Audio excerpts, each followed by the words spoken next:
안녕하세요. 이의영입니다. 코로나19 사태가 깊어지니까 여러 가지 현상들이 좀 달라지는 것 같아요. 여기 그림이 하나 있는데 여러분 이 그림이 어떤 그림이라고 생각하십니까? 이 그림은 어느 회사가 입사 시험을 치르는 장면입니다. 야외에서. 자, 우리가 얼마 전까지는 동물원 우리 앞에서 동물들을 구경을 했었죠. 이제는 우리가 집안에서 나오지 못하니까 동물들이 밖에서 우리를 구경한다. 굉장히 재밌는 표현인 것 같습니다. 그동안 우리는 굉장히 높은 숫자를 항상 지향했잖아요. 더 높이, 더 많이, 더 크게. 근데 우리가 이 코로나19 사태를 경험하면서 이제는 점점 그 작은 숫자를 확진자 숫자라든지 이렇게 지향하는 그런 것도 좀 달라진 점 같죠? 그리고 패러디도 많이 나오고 있습니다. 뭉치면 살고 흩어지면 죽는다. 그런 패러디가 요즘은 반대로 되어 있습니다. 뭉치면 죽고 흩어져야 산다. 또 성경 말씀을 재밌게 패러디하는 것도 나옵니다. 항상 의심하라. 쉬지 말고 의심하라. 범사에 의심하라. 네. 참 요즘 세상에 맞는 말인 것 같습니다. 우리가 이제 경비실 같은 데 가면 요새는 이런 걸 굉장히 더 철저하게 물어봅니다. 무슨 철학자들의 질문 같아요. 누구인가? 어디서 왔는가? 어디로 가든가? 굉장히 심오한 그런 질문들 아닌가 생각합니다. 여러분, 이 코로나19 세계 지도를 하나 이렇게 보여드리겠습니다. 미국이 지금 확진자가 616만 명이고요. 사망자가 18만 7천 명. 사망률이 3.03%입니다. 브라질은 확진자가 409만 명이고 사망자가 12만 5천 명, 사망률 3.07. 약 32개국을 조사했는데 그중에 우리나라는 꼴찌입니다. 아까 말씀 나눴죠. 이제는 작은 게 좋은 거라고요. 확진자 2만 1,000명, 그리고 사망자 333명, 사망률은 1.58%. 미국이 이렇게 사망자가 많은 건 말이죠. 여러 가지 원인이 있지만 그 중에 가장 큰 원인은 막대한 치료비 때문이라고 합니다. 치료비가 1인당 2만 달러, 그러니까 2천만 원이 훨씬 넘는 거죠. 그러니까 이제 치료비가 없는 사람들이 그냥 치료받지 못하고 죽어가는 경우도 굉장히 많이 있습니다. 그런데 어떻습니까? 우리나라는 검사비가 18만 5천 원이고 확진자 치료비가 632만 원입니다. 다 무료죠. 무료. 생각해보면 우리는 알게 모르게 굉장히 많은 혜택 그리고 은총 속에서 살아가는 것을 알 수 있습니다. 물이라든지 공기라든지 햇볕, 건강, 자연환경 이런 것들은 누구에게나 똑같이 주어지는 일반 은총이죠. 그래서 우리는 잊어버리기가 쉽습니다. 당연하니까. 그렇지만 우리가 하나님의 자녀가 된 거, 하나님 또 좋은 부모님과 배우자를 만난 거, 좋은 달란트를 받은 것, 좋은 신앙 공동체를 만난 거, 특별히 우리가 의료복지가 잘 돼 있는 대한민국에서 태어난 거, 이런 건 우리들에게 각자에게 주어진 특별한 은총이거든요. 이런 특별한 은총은 잘 찾아봐야지 보인다. 밤하늘의 별처럼 수많은 은총이 지금 우리를 향해 쏟아지고 있습니다. 근데 우린 그걸 다 발견하지 못하죠. 왜? 당연히 여기다 보니까. 그래서 우리가 하나님께로부터 우리들에게 쏟아지는 여러 가지 은총들, 그리고 이웃들로부터 주어지는 많은 어떤 은혜, 이런 것들을 발견하는 안목이 필요하다는 겁니다. 여기 그림이 하나 있는데, 여러분, 이 그림이 어떻게 보입니까? 아마 금방 잘 보이지 않으실 거예요. 힌트가 있습니다. 눈에 보이지 않는 부분을 좀 살펴보십시오. 그러면 뭐가 보일 겁니다. 다시 말하면, 글자가 아닌 부분을, 그림이 아닌 부분을 잘 살펴보시면 됩니다. 그러면 거기에 숨어있는 어떤 글자가 보일 것입니다. 숨어있는 것을 찾아내는 그런 능력이 필요한 것이죠. 여러분도 그런 경험이 있으시겠지만 저도 집에서 외출을 했는데 한참 운전을 하고 가다 보니까 전화기를 안 가져온 거예요. 그래서 집으로 되돌아가야 됐죠. 그때 어떻게 생각합니까?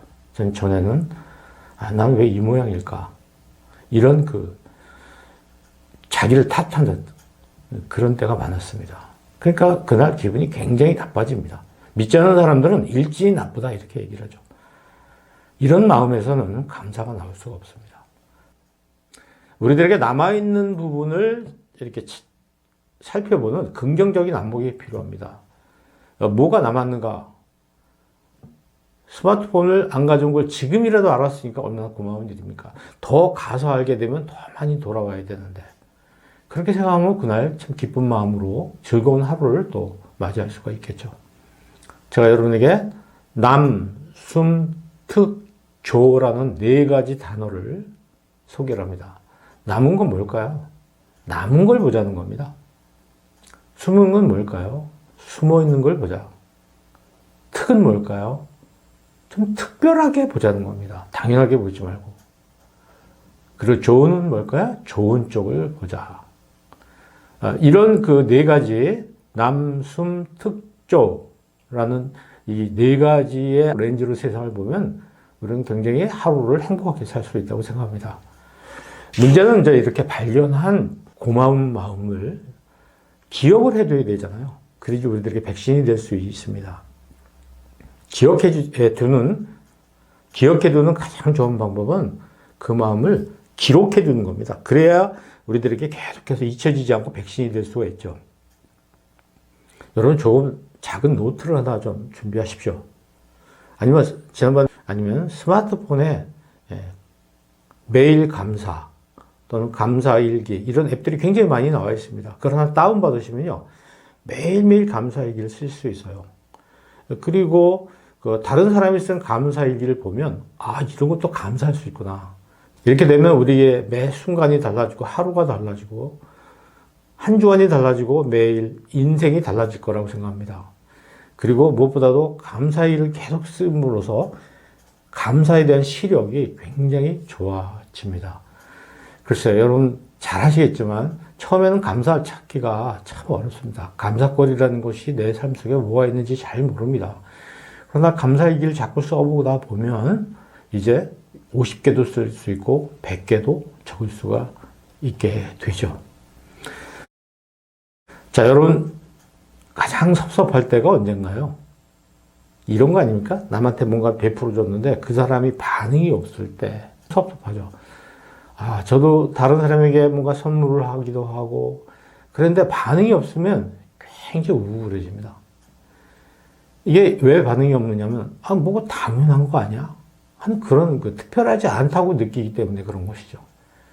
그러니 이 베푼 사람 입장에서는 특별한 건데 받는 사람은 당연한 걸 받아들이니까 굉장히 섭섭해지는 거예요. 우리가 부부간에도 이런 일이 굉장히 많이 있잖아요. 또 부모와 자식 간에는 뭐 그런 일이 많이 생기고요. 근데 우리 예수님께서도 치료를 해줬는데 감사하지 않고 돌아간 그 한센병자들 이렇게 굉장히 섭섭해 하시고 꾸중을 하셨잖아요. 하나님께서도 우리들에게 감사하라고 당부를 하십니다. 근데 감사라는 것은 저는 소통이라고 생각해요. 자기 생각이나 감정을 이렇게 표현하잖아요. 그러면 상대방이 그걸 잘 경청하죠. 경청하고 끝나는 게 아니에요. 그거에 대해서 적절히 반응을 해줘야 이것이 이제 정상적인 소통을 하게 되는 거죠. 이것이 정상적인 소통이 됩니다. 그런데 우리는 보면 어떤 사람이 자기 생각이나 감정을 표현했는데 안 들어주기도 하고 들어준다 하더라도 반응을 하지 않는 경우가 있습니다. 그러면 이렇게 보울링 같이 공이 가고 쓰러뜨리고 끝나는 겁니다. 그러나 반응을 해주면 어떻게 되냐면 탁구같이 공이 왔다 갔다 하니까 이게 소통이죠. 우리가 뭔가 베풀어주면 그걸 고마운 마음으로 받고 그리고 그것이 고마운 것이라는 것을 상대방에게 표현해주고 반응해주는 것, 이렇게 됐을 때 이게 소통이고 감사다 이렇게 생각합니다. 그러니까 우리가 어떤 일에 대해서 고맙게 생각하는 마음 자체가 그게 감사는 아닙니다. 감사를 한자로는요, 고마운 마음을 표현한다는 뜻입니다. 그러니까 감사는 표현했을 때 완성되는 거죠. 그러니까 여러분이 고마웠던 일들을 감사 일기에 적는다. 그건 어찌 보면 자기 개인적인 독백 활동이라고 볼 수 있어요. 이걸 표현했을 때 감사가 되는 것입니다. 그리스도인이라면 하나님께 또 우리 이웃들에게 고마워하는 마음을 항상 품어야 되겠고 또 그것을 적절히 표현할 줄 알아야 되겠다 이런 생각을 많이 하게 되죠. 성경에서도 이 감사라는 표현이 가장 가장 많이 등장하는 단어 중에 하나입니다. 우리 데살로니가 전서의 5장에 있는 말씀도 그렇잖아요. 항상 기뻐하라, 쉬지 말고 기도하라, 범사에 감사하라. 근데 범사라는 것은 뭐 어떤 경우라도, 어떤 일에도, 그러니까 좋은 일이 아니고 나쁜 일에도 하라는 뜻을 가지고 있는 것을 여러분이 더 잘 아실 겁니다. 근데 우리가 이제 이렇잖아요. 아니, 감사라는 건 고마운 마음을 이렇게 표현하는 것인데, 그걸 뭐 일일이 말해야 돼? 이렇게 말합니다. 말해야 됩니다. 그러니까 우리나라 사람들이 이 표현 안 해도 상대방이 알아들을 것이라는 이심전심의 어떤 그런 어떤 생각을 하고 있죠. 깊은 맥락이라는 것은 말하지 않아도 하는 것인데, 얕은 맥락은 다 표현을 해야 되는. 특히 젊은 세대 같은 경우는 이 맥락이 상당히 이렇게 얕습니다. 그렇기 때문에 꼭 표현을 하는 것을 우리가 서로 잘 알아야 될 것 같아요. 근데 우리가 다른 사람이 제가 베푼 것에 대해서 고맙다고 표현을 해주면 어떤가요? 기분이 상당히 좋잖아요. 그래서 더 주고 싶은 마음이 나온다는 거죠. 그러니까 감사는 이렇게 뭐가 베풀어주는 사람한테도 굉장히 백신이 되지만 그걸 받는 사람에게도 백신이 되죠. 받는 사람이 감사하다고 하면 그 베풀어준 사람은 더 큰 백신을 받게 됩니다. 요즘같이 어려운 때 우리가 서로 좀 감사하면서 살았으면 서로에게 백신이 될 거라고 생각합니다. 안타깝게도 지금 우리 사회는 이런 감사와 정반대, 불평, 불만, 비난, 뭐 이런 것이 그냥 매일매일 신문과 SNS를 통해서 우리들에게 다가오니까 그것이 당연한 것 같지만 사실 이것은 비정상적인 것이죠.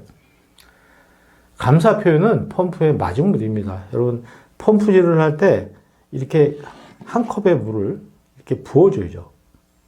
부어주면은 그것이 이제 시작이 돼서 저 밑에 가서 다른 물들을 끌어올려 주는 것이죠.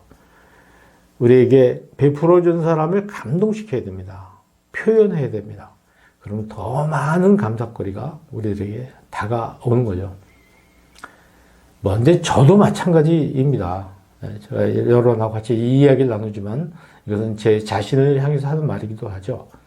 근데 감사 표현할 때는 좀 주의해야 될 점이 몇 가지 좀 있는 것 같아요. 첫째는 때를 놓치면 안 됩니다. 고마운 일을 우리가 경험했을 때 1시간 후에 10분 후에 그 표현을 하면 안 되고 그 자리에서 바로 하는 것이 굉장히 효과가 있다는 것이죠. 그리고 누군가를 통해서 감사하다는 표현이 가게 되는 게 아니라 나에게 베풀어준 사람에게 당사자에게 직접 감사하다는 표현을 하는 것이 중요하죠. 그리고 다음은 뭐죠? 구체적으로 당신이 나에게 이걸 해줘서 내가 굉장히 고맙다. 이제 그런 얘기를 하지 않고 그냥 고맙습니다. 그런 경우가 있죠. 근데 뭐 물론 상황을 다 서로 알 때는 그냥 고맙습니다 해도 되겠지만요. 그리고 이왕 감사하는 거 화끈하게 하는 게 좋겠다는 생각이 듭니다. 좀 과할 정도로 정성을 다해서. 그러면 어떻게 되죠? 목소리 크게, 표정 밝게, 그리고 몸짓까지, 그리고 가능하면 물질 같은 거로 표현을 해주고 또 갚아주는 것도 우리 가장 가까운 사람에게 이 고마움을 좀 표현하면 좋겠어요. 가족들끼리. 집에서 이런 고마움을 표현하는 것이 훈련이 되어 있는 사람들은 밖에 나가서 잘하는데 집에서는 서로 가깝다 보니까 쑥스러워서 이런 말을 안 하는데 글쎄요, 그 며칠 아닐까요? 며칠 동안 쑥스럽지만 한번 고맙다는 말, 뭐 좀 고맙다는 말이 어색하면 영어로 하시죠. 뭐 thank you. 이렇게 하면 서로 굉장히 좋을 것 같아요. 이렇게 이제 부부간에 좀 하시면 어떨까? 저도 하려고 굉장히 노력하고 있습니다. 또 식당이나 상점 같은 데서 물건을 사고 그럴 때도 마찬가지고 백화점, 특히 운전 중에 이렇게 길을 좀 양보해 준 그런 사람들한테 깜빡이를 좀 켜주면은 그 양보했을 때 자기가 좀 약간 손해봤다는 느낌, 그거를 굉장히 해소해 줄 수 있어요.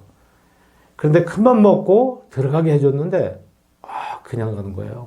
그럴 때는 이제 괜히 베풀어줬다는 생각이 들지 않습니까? 전 그런데요. 또 직장에서 우리 함께 일하는 사람들, 상사나 동료, 후배들에게 고마움을 표현하는 말을 많이 쓴다면 관계가 굉장히 좋아질 거예요. 특히 우리 교회에서 좀 고맙다는 말을 좀 많이 썼으면 좋겠어요.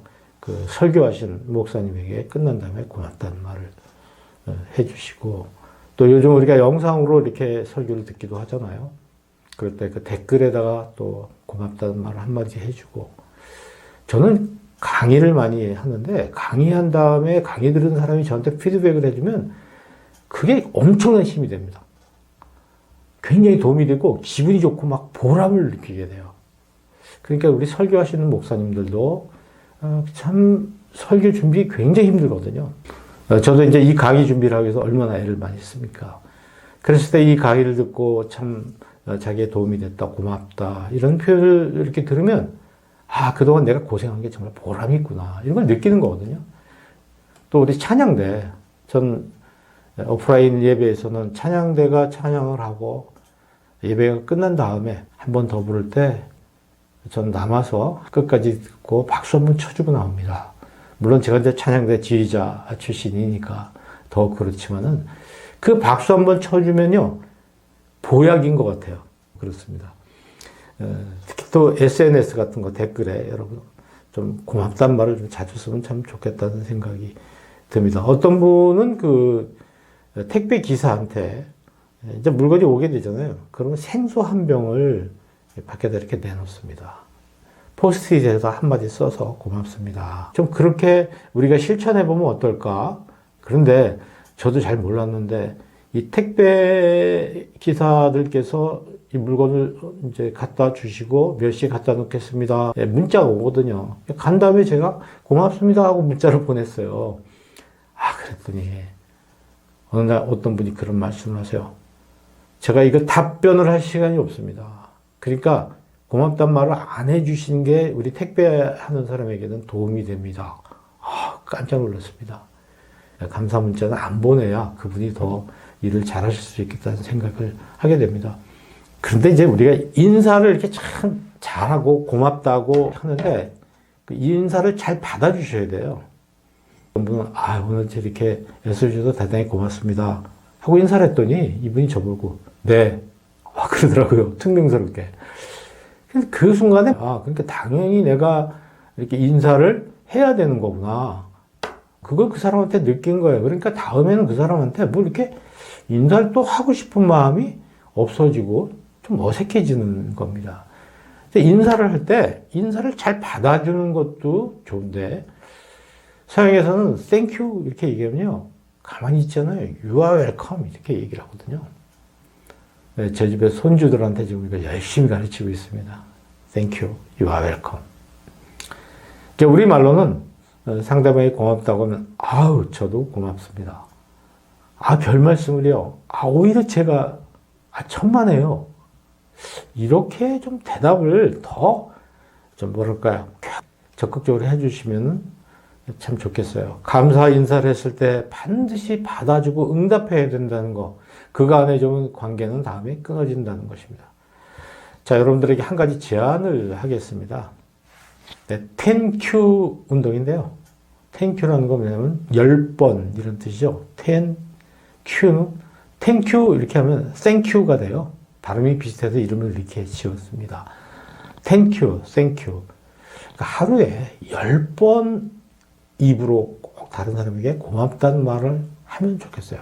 물론 감사일기도 쓰시지만 하루에 10번 이상 가족이나 아까 말씀드린 우리 주변에 함께 만나는 사람들에게 고맙습니다라는 말을 하는 거예요. 어느 날 20번을 하게 될 겁니다. 그리고 30번을 하게 될 것이고 그냥 입에 달고 이렇게 살게 되는 그렇게 되면 우리 자신도 기뻐지고 하나님께 감사하게 되고 이웃에게 감사하게 되는 그런 상황이 될 거라고 생각을 합니다.